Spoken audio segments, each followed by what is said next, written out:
Hey man, what up everybody? It's John Escudero. I'm here with my boy Mac, and we're here to cover WWE Friday Night Smackdown. Say what's up to the people, Mac. I'm here I can't hear you. sometimes That's I'm cool. Oh, No, there you go. But yeah, that's Mac. all right. Can you hear me Yeah, now? I hear you now. All right.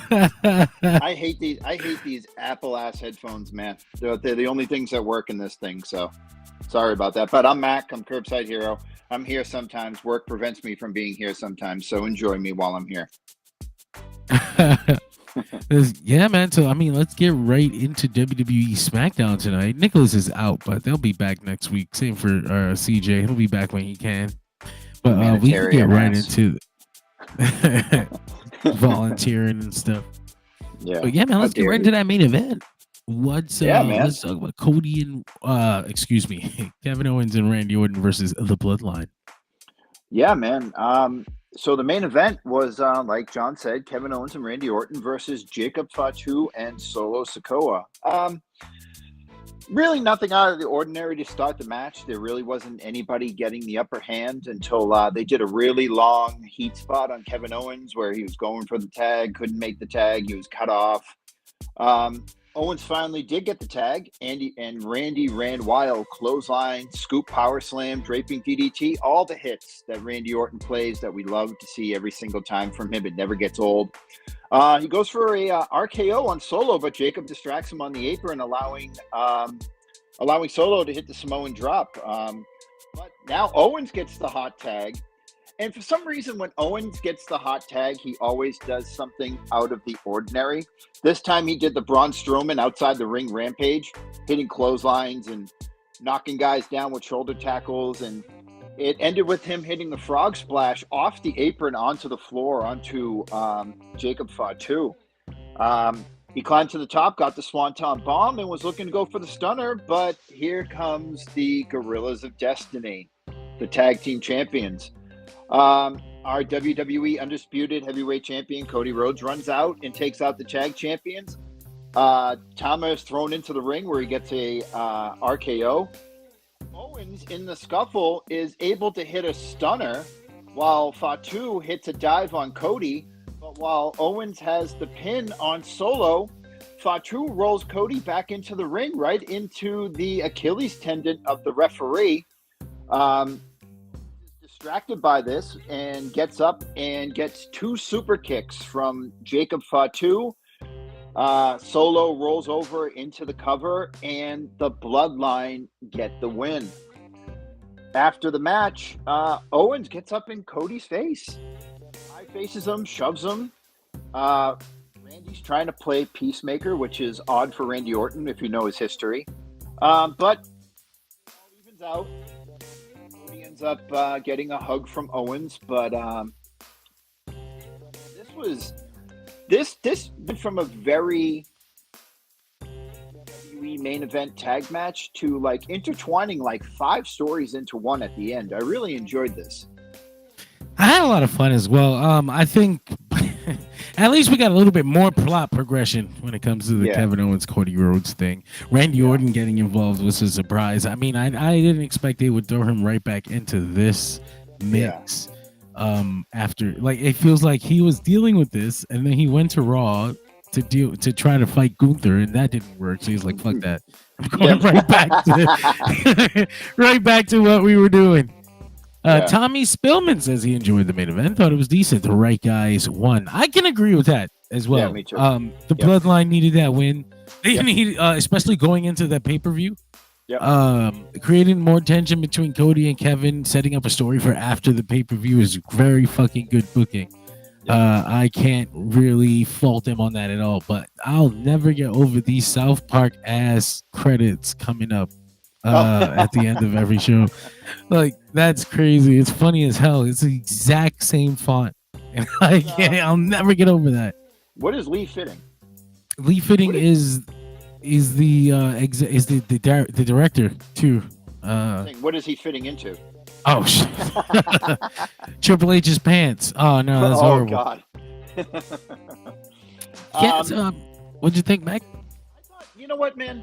Listen, just when I think I'm getting tired of like the Bloodline main eventing against Kevin Owens and Randy Orton, and I'm like, oh god, this is gonna suck.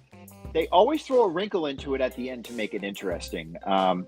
We've had the same storyline going on with different characters. You know, the Bloodline with the Usos and Solo and Roman, to now Bloodline under a different name. For the past 4 years, it was really getting stale for a while. But when they turned Roman face, and now it looks like they might turn Owens heel or Orton heel. And honestly, here, when I thought that when Orton was pushing Owens away tonight, I thought for sure Cody was getting an RKO. Because look at the distance between right there in the photo that we're showing. Look at the distance between and Cody. Perfect to hit the RKO. I honestly thought it was happening. Yeah, I think that would be a great twist. Actually, I didn't consider that Randy might just be the one to take out Cody for Kevin. Like, because he has the same issue. They came out earlier in the night, and he was like, I have to hear it from this dude's mouth. Like, what are you doing? Yeah, well, let's get into that. So, the show started off with Randy Orton kicking off SmackDown. He came to the ring, and he cuts a promo asking why, much like Kevin Owens has been asking for the past 2 weeks, is Cody teaming with Roman. He asked Cody to come out. Cody comes out, does his full entrance. And Randy just says flat out, hey, man, why are you teaming with Roman? And Cody basically says, hey, it's for the greater good. Roman gave me his word, and I believe him. And says that he hopes that Randy understands because it's time for this rogue bloodline to be over. Cody says that he really doesn't want this to become a problem with Randy. They shake hands, and Randy says it's not going to be a problem until Cody makes it a problem. Right then and there, Kevin Owens' music hits, and he comes out. Kevin doesn't get to say a word, and the bloodline music hits almost immediately. So Solo tells the crowd to acknowledge him, but of course he gets the OTC chance. Solo says that Cody should trust Roman because he's going to need him. He says anytime that Kevin and Randy are going up against the bloodline, they always fail Cody. So it's no surprise that he went to Roman. They're both because Randy and Kevin are disappointments. Kevin tells Solo to shut his mouth and that they should have a tag match later on. Cody goes to speak up about the proposed 6-man tag, but Kevin tells him that he has a match at the pay-per-view and that him and Randy are going to do a normal tag match versus Solo and Jacob in the main event. And that pretty much closed the opening segment. Again, basically following up what I was saying about the main event, I'm glad to see some plot progression with this Kevin Owens Cody Rhodes thing, because like I said last week, I was really annoyed that we got this same exact fucking piece of progression or non-progression in this story. So this week we took it a step forward, and I'm pretty satisfied with what we've done, considering that it's a story that's after the next pay-per-view. I'm okay with this. You basically, like you said, we're building two stories at once. We got the Bloodline Cody Roman match, and then you've got the Kevin Owens Cody and Randy Orton situation, which is probably leading to Randy Orton versus Cody Rhodes sometime down the line. And judging by the pace of this booking, I would imagine Randy Orton versus Cody Rhodes will be the big Royal Rumble WWE Championship match. Yeah, that's what I was thinking too. Now I'm thinking that there's been no like, I know this was just fan speculation that it was probably going to be the old Bloodline 1.0 versus the Bloodline 2.0 in the War Games match this year. But we're a month and a half away from Triple fucking H, man. He's gonna do that shit next year. Dude, so it looks like right now we're gonna have Randy Orton, Kevin Owens, Roman versus Solo, Jacob, and the Gorillas of Destiny. Right now, that's what it looks like. But that's so ass. I know it's so ass, but you also have the potential of Randy and Kevin turning on Cody inside of the War Games match, because you have the addition of Roman. So they could be unwilling participants, but Nick Aldis could put them in there and saying like, no, you're doing this match. And I'm sure that's about exactly what they're gonna do. But yeah. I mean, especially with Jey Uso having won the Intercontinental Championship and being in full swing in his singles run, I don't see him joining forces, especially or moving over to the other show to make that happen. So you're right about that. And again, being Triple H, that means that we either going to see this match next year or never at all. Which if we don't see it at all, I feel like that's a big ass missed opportunity. But also, I imagine maybe they wanted to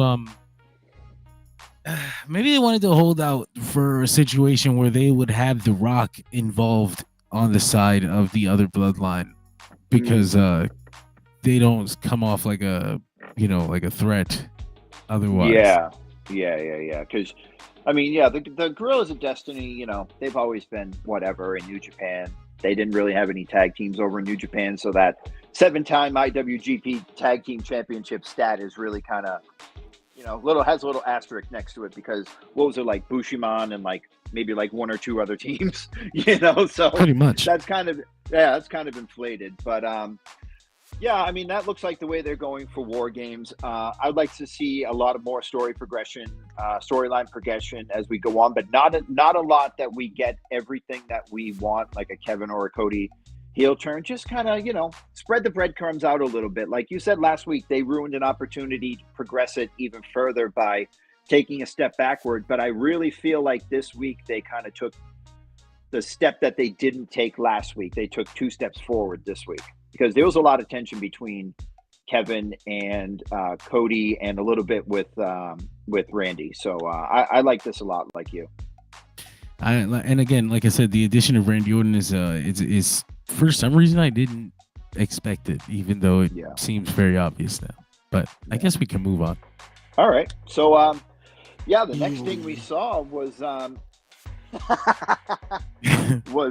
Nia Jax and Tiffany Stratton are backstage, and Nia wants to know where Tiffany was last week when she got pinned by both Naomi and Bayley. Not gonna lie, that footage is doing something to me. This feels wrong to watch. Should we be watching this live? Before Tiffany can speak, Nia grips her up by the neck, fucking crazy style, dude, and tells her that she better not mess up again, or it's going to end very well for her. Not very well for her. Tiffany says that she was hurt. Apologizes. Nia lets her go over and says that now that they understand each other, they can go back to being friends. Tiffany has a look of disgust on her face as Nia walks off. They're really I thought they were going to do a slow burn on this, like them being best friends and then teasing tension, but they've kind of been all over the place with this. They got together the week of a couple weeks after Money in the Bank, and Nia won. Queen of the Ring, huh? Oh yeah, Queen of the Ring, yeah. And then they kind of teased a little bit of tension a couple of weeks later, and then they went back to being friends, and now they're teasing tension again. This thing's kind of all over the place, but if it ends with Tiffany cashing in and winning on either Nia or maybe Bayley, if Bayley wins the title back, but I think it's got to be Nia. I'm all for this. We've forgotten once Tiffany wins the title, so. I think this is another Royal Rumble match. For some reason, I have it feels like another match at the Royal Rumble, because they don't have a pay-per-view in December anymore, right? I don't think so. They got rid of TLC, and then they never replaced it with anything. They just do day one, or not day one. They're doing Bad Blood now in October, but nothing in December. Yeah, I'm trying to see if they have anything coming up. They have Crown Jewel in November. Okay, maybe Crown Jewel then, but this feels like something you blow off at a main show, considering they've actually, it feels like we're ramping it up, but they've been going on, like you said, since shortly after Queen of the Ring. That's actually a pretty long story. Yeah, it's a pretty long story, but it's kind of been all over the place. For sure. They've been, it hasn't been a consistent story. So you have WWE Saturday Night's Main Event, December 14, 2024. As well. Well, I'm sorry, my daughter distracted me. Oh, no, that's okay. In December, you have Saturday Night's Main Event on December 14th. Oh fuck, that's right. That's another big a big show, and I Yep. think I want to feel like they're gonna treat it like a big deal this time. Yeah, I do too. Yeah. I don't know if you remember. You obviously you remember, but I don't know if everybody watching remembers the when they brought it back in 2006, and the first one Yeah. was important, and then like every other one was like ass. Like, Yeah, they didn't they do the drinking segment with JBL and Stone Cold? yeah, and they did. What did they do? Matt Hardy versus Evander Holyfield in a boxing Oh match. Jesus, yeah. Jesus, the show sucked so bad. I don't The expect it to be that this time. only thing that saved that show, even though it had a non-ending, was that Shawn Michaels and Shane McMahon no I love holds that barred street match. fight. That match I was love that fucking match. amazing. Yeah, We talked about how that had like yeah. the first seeds of the DX reunion. Yep, That was yep, so yep. cool.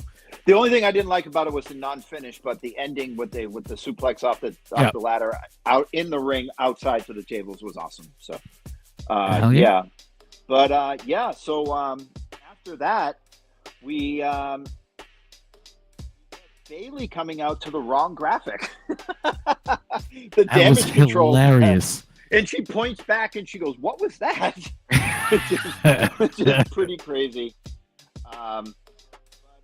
Yeah, so go to a commercial while Bailey. Dude, there's a lot of fucking commercials tonight. Like a lot. Like holy crap! I was on Twitter and people were like another ad, more ads, more ads. But we'll get to that later. That's But why they're going 3 hours. yeah. So they showed the graphic for the main event tonight. You know that we already talked about Owens and Orton versus Ojko and Jacob Fatu. We come back and Naomi's making her entrance, and I thought this match was pretty good. You know, very back and forth. I like Michael Cole pointing out on commentary that Naomi's only been has only pinned Bailey once in her career. I thought that was a nice little wrinkle. Um, Bailey, Naomi hit the rear view. Bailey kicked out. Bailey went for the Bailey to Bailey, and Naomi kicked out. Later on in the match, Bailey went for the Bailey to Bailey again, but this time learned her lesson and went up top and hit the elbow drop to win. And it will now be Nia Jax defending her WWE Women's World Championship against Bailey at Bad Blood. After the match, Naomi reluctantly shook hands with Bailey as she celebrated. I thought it was cool that Bailey had to use like multiple of her old finishers on Naomi to take her out. Yep. Yeah. That was weird that Bailey won. I'm not gonna lie. I felt like, oh shit, that I guess it makes sense, but I hope we have something for Naomi. I'm very much a fan of, you know, me and continuity. We've talked about continuity calling back to like years with this Triple H era. Like Vince and his dementia forgot a lot of stuff, but Triple H seems to know, like, you know, remember history and stuff. I'm always a fan of two things in wrestling. Specifically, number one, I hate when a guy hits his finisher and the guy kicks out at 2.9. He just stands there with the shock face. It's like, motherfucker, get up and do it again. You know? And number two, what I love about if you hit a finisher, your opponent kicks out, and then later on in the match, you hit your finisher again, and then go for your secondary finisher because you know that it wasn't enough the first time. Hey, it might not be enough this time. Let me go hit the elbow drop. So having smart wrestlers is very big to me. I'm very big on having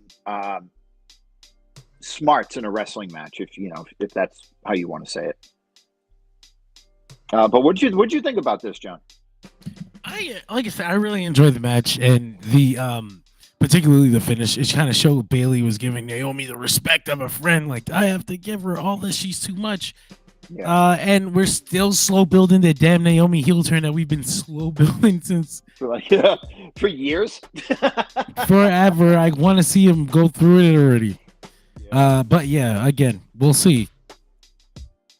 All right, so moving on, we see Andrade is shown walking backstage, getting ready for his match with Carmelo Hayes.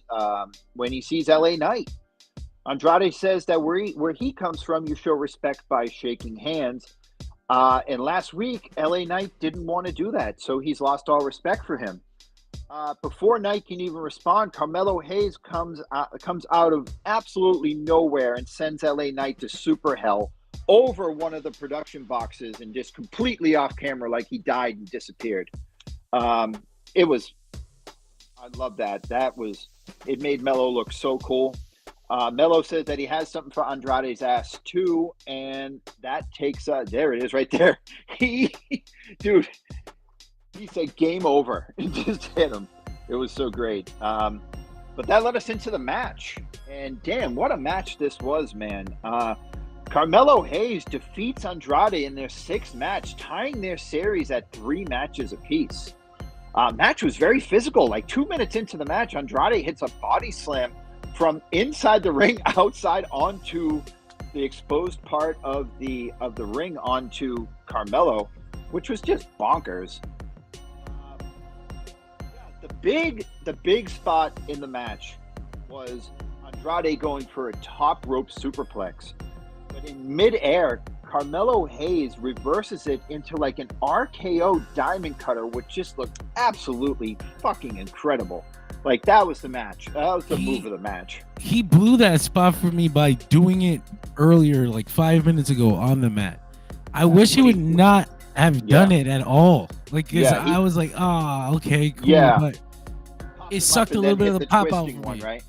It did. It's almost the same cutter when he lifted him into the suplex cutter. Like, I feel like an older, more experienced wrestler would have done that. He also hit that jumping second rope springboard DDT that he does, and that's just always so cool. I love that. At one point, rolls out of the ring, and LA Knight's music hits. And LA Knight comes up, and Melo rolls back into the ring, and he jumps up on the ring ropes, and Andrade gets distracted as they're exchanging words. And Melo comes out of nowhere and rolls up Andrade to win the match and tie the series at 3. After the match, Andrade and Knight exchange words. Knight sticks out his hands for Andrade to shake, but Andrade walks by him, extremely frustrated. I don't know if you saw this, John, but there was a backstage exchange on the WWE Instagram and Twitter page where I missed that. LA Knight and Andrade with his hair down, which looks fucking awesome. He just looks like a Mexican warrior. He's amazing.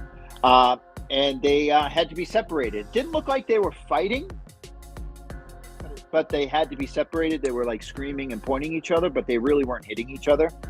So Andrade was right to feel that way too. Like, what the fuck was LA Knight doing coming out now? Like, I want to come out to Carmelo Hayes. They all have to go back through the same tunnel, you know? Like, you could have caught his ass after the match, you asshole. Yeah, just wait there like Claudio and Pac were for fucking Brian. Exactly. LA Knight is a fucking hater. He went out there to fuck that match. Andrade should beat the shit out of him. Yeah. But I wanted to get your opinion on this. Melo's going to win this series. Melo's going to get a shot at the United States title.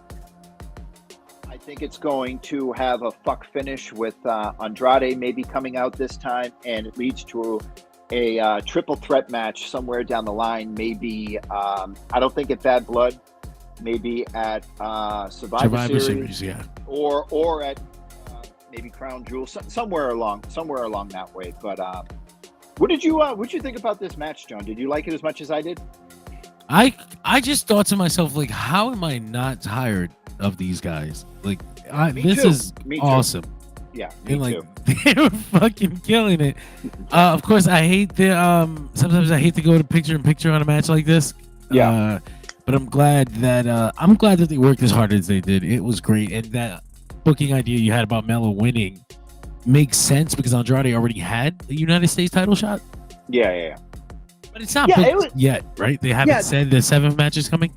No, but dude, do you know what's crazy about this? It's like WWE booking is all over the place. It's kind of like the Nia Jackson Tiffany thing where they're friends one week and then the next week they're not friends and then they're back to being friends and they don't mention anything that happened the week before. Like, it should have just been a best of 7 for a shot at the United States Championship. Not Andrade winning 3 out of 2 matches or 3 out of 5 matches and getting his shot and then going back to this. If you're going to make it a best of 5, make it a best of 5. That's great. They can have matches a year or 2 years from now. You know, they can meet again. or have a 7-game series. Like, they can both hoop. They can do it. Have a 5 or a 7. Don't do a 5 and then a title shot and then a 7. You know? I don't think it matters to them. Well, I don't know that. I think it's still going to be considered a best of 7 series, but I think they're maybe trying to take into account the TikTok generation, short attention spans. When you announce something that has 7 matches guaranteed, they start complaining, they start losing interest. But if you kind of give it to them slowly, they don't realize what they're getting until it's there and they really want it. Well, that's the thing I go back to is like, you're not guaranteeing 7 matches, you're guaranteeing 4 matches. But they didn't guarantee any. They No, yeah. I know that. What I'm saying is like, when you do a best of 7 series, it guarantees 7 matches. Like, it guarantees 4 matches, because the guy could sweep just 4 matches. I know that's never going to happen in the history of professional wrestling, but it's like when you announce a 2 out of 3 falls match, you know that it's not going to be 2-0. In extreme cases, it is, like it has been in the past. But you know, if they announce usually 2 out of 3 falls, they're going 3 falls. So that's the 7. You know you're going 7, but technically you're not. Technically 4 can end it. Another cool way to do it. I think that's another cool thing about not calling it a best of 7. You're right about that. I didn't even consider that aspect of it. Yeah, because I mean, basketball, you have a 7-game series. A team could sweep, and then the team's gone in 4. The other team they beat is gone in 4 games. But whatever. I'm just nitpicking. No, but technically, since this isn't a best of 7, Andrade could have swept, and they still could have done 7 matches. Because that's what they did. Didn't Andrade win the first 2 matches? And then like Carmelo cut that thing in the barbershop, and Andrade's like, "Oh, you want to face me again?" It's like, why? You already beat him twice. Yeah, so but whatever. But moving on from that, because I can go on about that for days. We get Cody walking into the locker room talking while Owens and Orton are talking strategy about their tag match. Cody says that he can feel the tension between him and Kevin, and that they need to talk. Kevin says that he has to get dressed because they have a match in like a half hour. But Cody says, no, we need to talk now. Kevin gets up and gets really aggressive and says, I said we can talk later. Orton puts his hand on his shoulder. And Kevin says, you know what? We do have to talk. But do me a solid. Don't come out there tonight during the match.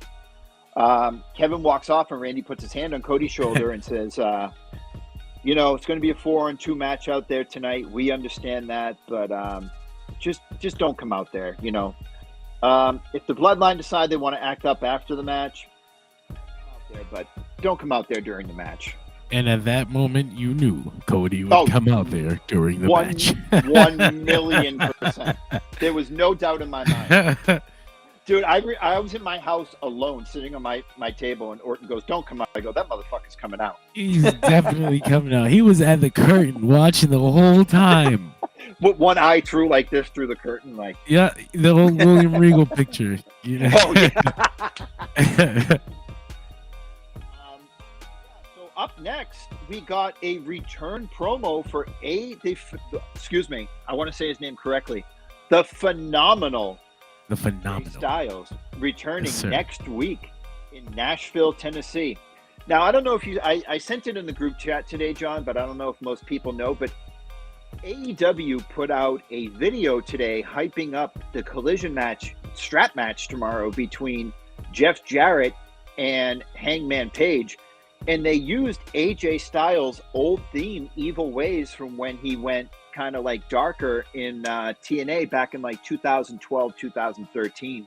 So I put on my Instagram page, WWE saw Evil Ways on AEW's promo and said, oh, we got to get this motherfucker back to next week. Immediately. We need him now. Immediately. With the rumors of AJ's contract possibly coming up at the end of the year, Fightful did report that both AJ and Nakamura weren't injured, just not being used. So hopefully when AJ comes back, he has something substantial going on because besides the AJ Cody feud earlier this year, it just seems like AJ's kind of been treading water for the past couple of years. Yeah, they haven't been doing much with the legend. That's kind of disappointing, but as long as he's happy, he's in great shape. He's getting paid. Yep. We'll see what happens. Yeah. So after that, we had versus Piper Niven. This match was surprisingly really good. I really enjoyed this match. You were surprised? That's messed up, man. Not surprised, but just for like a 4.5 minute match, they worked their asses off, dude. Like in this match, so I put on the DSR Facebook recap. Hard-hitting match between Michin trying to cut down Piper Niven with kicks and punches while Niven used her size and strength to her advantage. At one point, Piper hit a huge boss man slam. Michin with Kawada kicks just fucking out of nowhere. And then hit a huge Michinoku driver that looked like she dropped Michin right on her forehead. It was amazing. Finish saw Niven trying to hit a cannonball splash through the barricade, but ended up going through the trash can that Chelsea Green had placed there. Chelsea tries to get involved, but Michin hits her with a big boot, and as Niven is getting back into the ring, she's hit with a eat defeat and pin. This match was incredible. That was really good. Hell yeah. I love this. I love this match, man. I thought this week was the dumpster match. I didn't know it was next week. Yeah, it's next week in Nashville. Yeah. They announced it last week as 2 weeks, and I've seen a lot of people going, "Oh, can't wait for the dumpster match tonight." I'm like, "Nah, bro." What's next week? Oh, it's the go home show for the pay-per-view. That's right. They put pay-per-view spillover matches on the go home and the post show now. Yeah. This match I thought was really good. They had 5 minutes and they just worked their asses off for that 5 minutes. Like, Michin is improving every week. Piper Niven's always been good, going back to her progress. And, yeah, she's great. She was, I lost you entirely. But I imagine that you went on a great rant about how great Mia Yim is and how lovely she wrestles. You got me? Yeah. You got me back? Yeah. No, but I mean, yeah, she's always been, Mia Yim and TNA and everything, and a little bit of ROH in there. But I would love to see like Michin in like a prominent, like higher, like not mid-level, but like higher. I know she already got the match against Nia Jax, but like I think that was just like maybe a proving ground to see if she could, that level. And I think she's at that level right now. I think she's one of she's probably, in my opinion, she's up there with Bayley and Naomi as like one of the best female wrestlers on the roster right now. I also think it's not only opportunity for her to prove herself, but an opportunity for the girls on this level to prove that they can carry a story. Because they have the main championship story all the time. They already have 2 women's championships, so in their minds, for the longest time, that was 2 women's stories, 2 slots a week, and that's enough. If these girls can carry this slot with this storyline, this dumpster match at this level, then they are proving that they can do more at this level, and they don't need a championship. This is perfect. And them going out there and making the most of their 5 minutes like that is exactly what you want to see. Is exactly how you want to see the girls take advantage of an opportunity. So I'm hoping that next week the dumpster match goes really well, so that we can see both of them, Michin, Chelsea, and fucking Piper Niven doing some more cool shit rather than bullshit. Yeah, because they technically do have 3 women's storylines going on right now. They have Nia and Tiffany, Nia and Bayley and Naomi, and now this one, which is considered a lower card, but is very entertaining in itself. So having three women's storyline on a 2-hour show is awesome. And if they do, and when they do go 3 hours, I think they're only going 3 hours from January to June. Yeah, but I hope we get to see a lot of women's storylines, particularly more with Piper and Chelsea, because they're entertaining within themselves, and more of Michin just kicking ass, because all 3 of these women deserve the fucking world, in my opinion. Yes, sir. Yeah. So next we're showing a graphic for a triple threat tag team championship ladder match for next week, which is our pay-per-view spillover. pay-per-view match. And that's so a couple of months ago, it was reported by Fightful and PW Insider that WWE, the Friday before the pay-per-view, was going to have every week before the pay-per-view on SmackDown, a main event level, like pay-per-view level match on SmackDown. So this is the one we're getting. We're getting the former champions DIY versus the Street Profits, who were screwed out of the NXT Tag Team Championships a couple weeks ago by the Bloodline, and Tangaloa and Tama Tonga, the Bloodline Tag Team Champions. This is going to go crazy. Yeah. Oh, yeah. Oh, absolutely. This is going to fuck so hard, dude. You know what I like about these pay-per-view spillover matches is that they all get to wrestle with a chip on their shoulder. Like, we should have been on the fucking pay-per-view. You know, absolutely. Like, so they're gonna go so hard, and it's gonna be very fun to watch. And I mean, that's been the case pretty much every pay-per-view spillover match so far. The Wyatts and American Made, and there's a couple other examples that I can't remember right off the top of my head. But yeah, the dumpster match, I'd argue, is also something that could have been on a pay-per-view if they weren't doing, absolutely. 5 matches. Yeah. The last thing that we have to talk about tonight is two things actually. Announced that the WWE Women's Tag Team Champions Bianca Belair and Jade Cargill will be the hosts for Bad Blood. Just them not doing much with Jade, which seems to be but they teased a VIP guest. And I think they're gonna do something with Metro and Future. I don't know, but I think it's gonna be a big hip hop urban crossover. And I think how the corporate people are. They see hip hop and they only see color, so they're like, we know exactly who wants to work with them. Didn't they have Cardi B and Bianca in a commercial? Yeah. But Bianca actually to fucking announce SummerSlam, they got Cardi B on, which is something they've been wanting. Oh, I just lost you, John. Hello, can you hear me now? I can hear you now. I said they had wanted to do the Cardi B thing for years. The Lacey Evans fucked it up last time.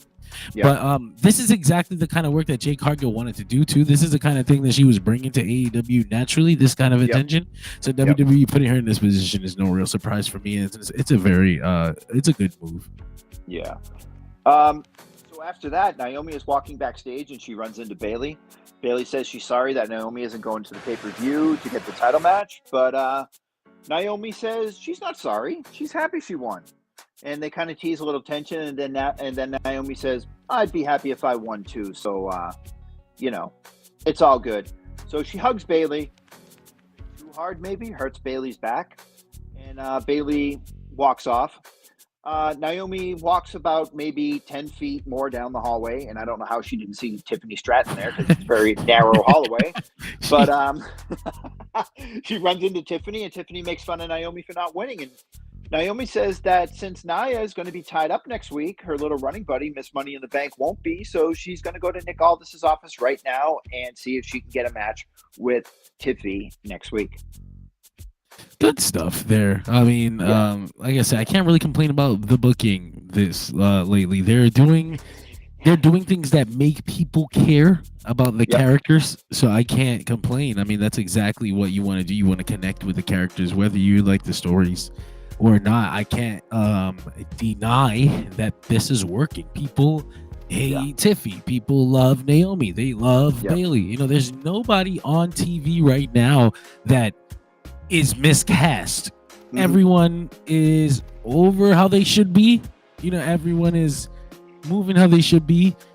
Even people complain, you can complain about the bloodline, but the bloodline is exactly where they want it to be. That's how they want to use it. If they wanted to use it differently, then they would. Jacob is right there. They can flip a switch tomorrow and make the bloodline an actual thing. So that's like on purpose. So I have no complaints about how they're booking the show. Sometimes things feel formulaic. Like I felt tonight was kind of formulaic for a SmackDown. Like everything went exactly the way it was supposed to go. I pretty much, because I've been watching wrestling for so long, I was able to, I know everything that's gonna happen. So it wasn't like a roller coaster ride for me. It was like a flat ride for me. Like okay, that was SmackDown. Yeah, but it wasn't bad. I cannot complain about tonight's SmackDown. Like I think I sent the thing in the text on the DSR group chat. I don't know if you saw it, but I basically said it's hard for me to get hyped for this SmackDown next week when we have this week when we have a dumpster and a ladder match next week. And then they announced it before this week's show. What the fuck was that about? I saw that you had posted it when I woke up, and I was like, "Oh, next week." Oh shit! Like, why would they do that? No idea. Anyway. But we already talked. That's an about ugly ass shirt. Oh yeah, that is ugly as shit. Jesus Christ. But we already talked about the main event of the Bloodline versus KO and Owens. So pretty much that's it. We can get into our mega star of the night. Oh, okay, we'll do Jumper first. Okay, no, that's fine. Listen, I'm not used to the 2-person format, so we'll do Jumper of the night. It's cool this way. It's more intimate. It's great. We talk all the time, so it's just we're putting it on video. So, sure. Like I said, I was saying earlier, it's kind of hard to go pick a job of the night because everyone is kind of doing exactly what they should be doing. But if I had to, I think I'm gonna go ahead and go with. See, I'm trying to stall, but I already got mine. I know who mine is. I'll let you go. Give me yours, and I'll see if I can come up with one. My jobber of the night is LA Knight. Oh, great.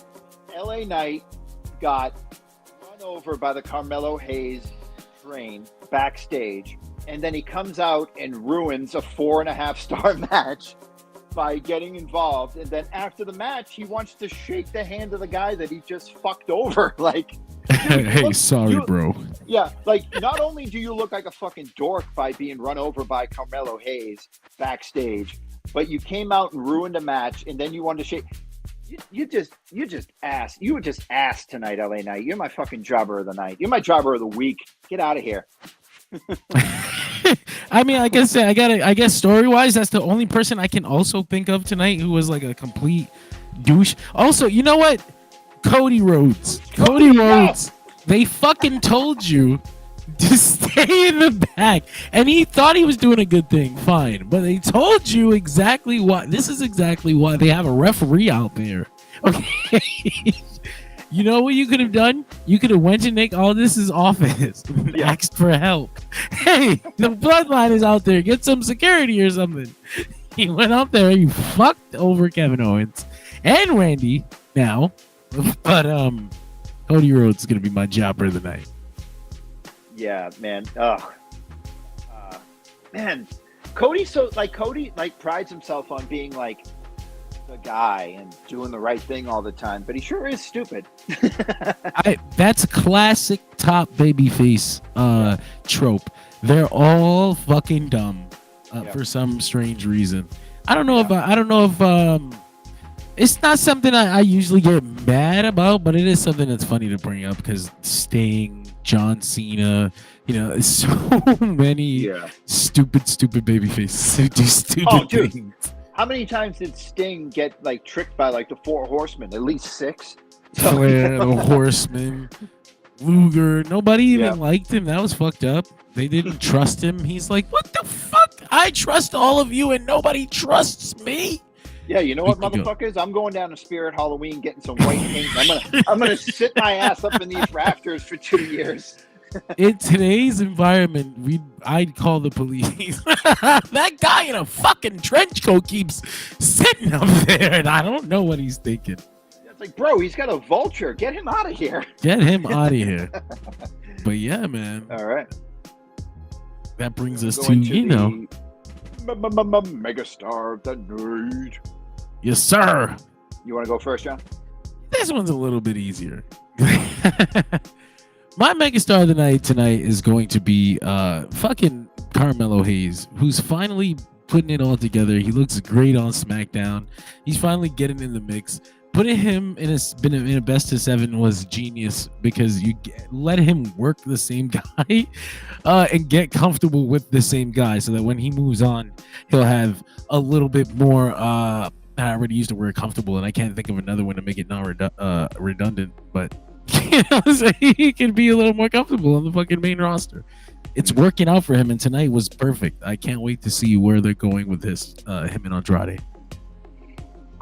So I was going to go with Carmelo Hayes, but to be different, I'm going to take another beaten path here. I'm going to go with Piper Niven. Yeah, I think Piper Niven is. So we lost you. Oh, okay. No. You were thinking. No, you were thinking.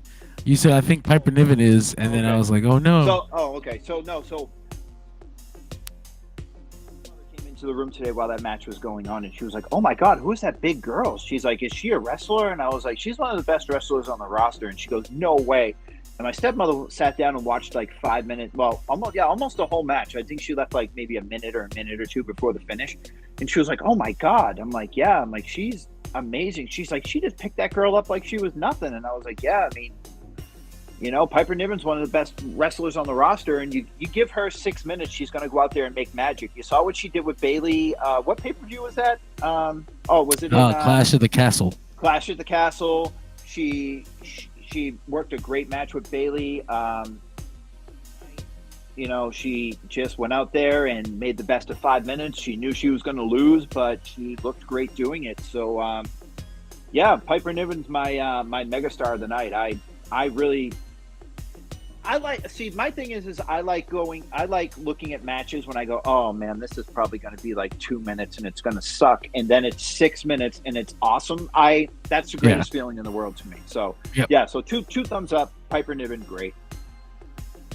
I'm down. I can dig it. This is a good night for megastars. 2 new megastars. I don't think anybody's picked them yet on SmackDown. But yeah, man, that's Dirt Sheet Radio SmackDown. But that's not all. That is not all, man. We are always on Dirt Sheet Radio. We have daily podcasts, streams that you can join along with, chat with, listen to on the right on demand.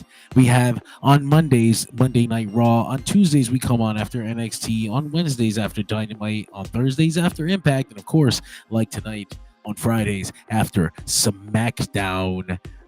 You can also catch us on the weekends. CJ and Tyler will be doing their weekend wrestling roundup. They don't have a graphic for that yet, but here are their beautiful faces. And of course, you got the 3NT Wrestling Podcast every single Sunday. But again, that's not all.